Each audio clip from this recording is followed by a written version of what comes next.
The 34 sedan? Mostly. What'd you do to it? Made some improvements.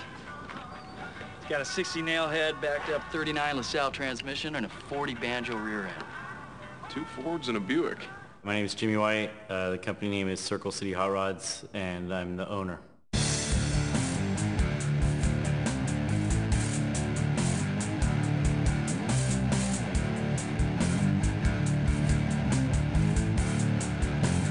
It started for me with when I was 16. Well, even before then, you know, I was the kid that was taking apart his dad's lawnmower. You know, I was trying to figure out how to work. I obviously got in trouble for it.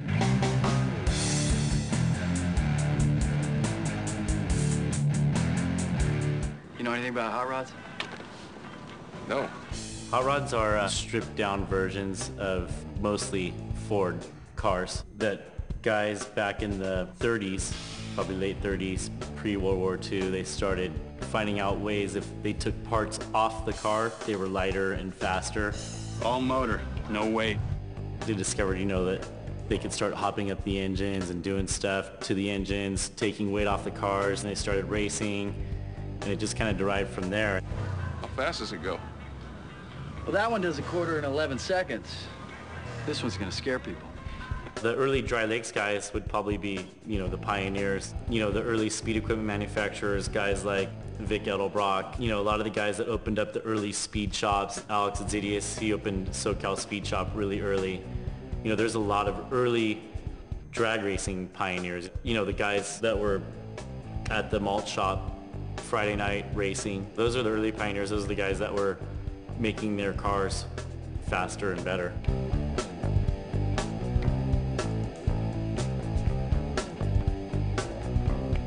I think the term hot rod kind of was a media term. You'd see old newspaper clippings that said one hot rodder killed street racing and stuff like that. So it's kind of like a derogatory thing at first, but then with the dry lakes racing and drag racing and stuff like that, they started organizing it. The NHRA came along and they got guys off the street.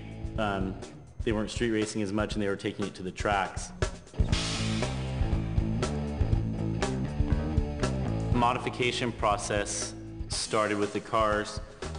You know, a guy would get a 29 Roadster or a 32 Roadster or whatever, or a Model A Coupe, and the first thing would be to make the car lighter. So that's when the fenders would go, you know, and all the unnecessary stuff. And then as the guys would save their money, they would buy the necessary speed equipment to make the car faster, multiple carburation, you know, guys would build headers, exhaust. And then as money came around too, they would do the paint and body work and make it nicer.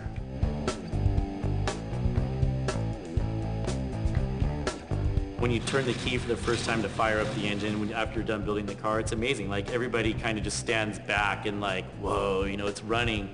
You know, like, you see grown men turn into like high fives, you know, like it's just the general elation of the whole thing.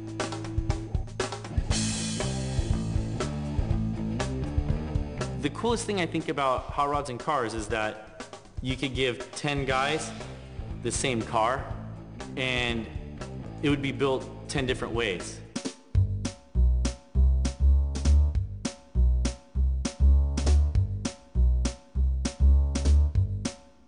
My name is Kendra Flaherty, and the best way to get the Roadster I wanted was to build it. So I did.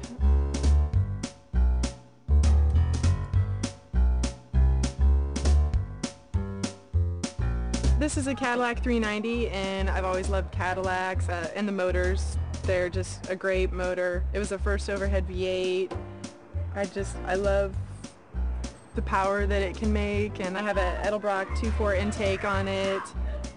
And I chose the Baltic Blue because it's kind of girly but not too girly, and yeah, it has E&J headlights on it and a 32 grill shell. It has front friction shocks. It has an Auburn dash in it that's turned backwards. It's quite a handful. I've never seen yet what it can totally do, but you have to be really gentle when you drive it, that's for sure. It's a really light car. It weighs, I don't know, maybe 1,200 pounds or 1,100 pounds or something, so you have to be really careful with it. I had no idea what I was doing. I really didn't. I still don't feel like I know very much, but I just read a lot of books and just did it. If you make a mistake, you could just redo whatever you built or the part that you had to build or fabricate. And you could just redo it until it's right.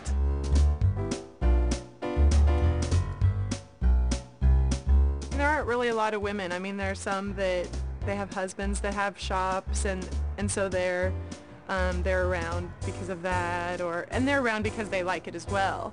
But as far as anybody building one, I'm pretty much it as far as I know.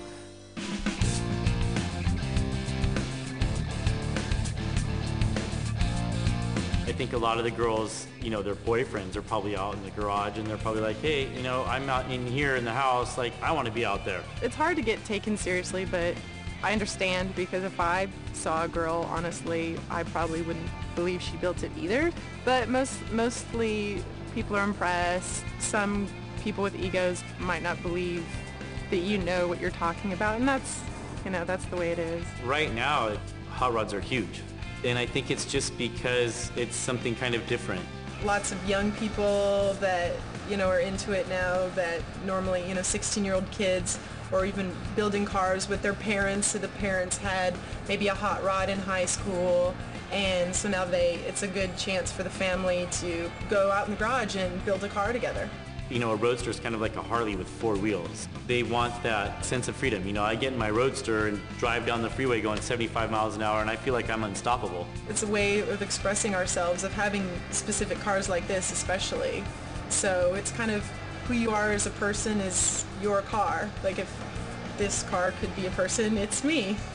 I'd like for it to last forever. Who knows? In 10 years from now, we might be driving around in hydrogen-powered vehicles and these are going to be outlawed. We do use a lot of gas, but our cars are, because we love our cars, they're well-tuned compared to some other people that might be on the freeway in front of you. I can't really predict the future, but as for right now, I really hope it stays the same. We love our hobby, and we're going to fight to keep what we love.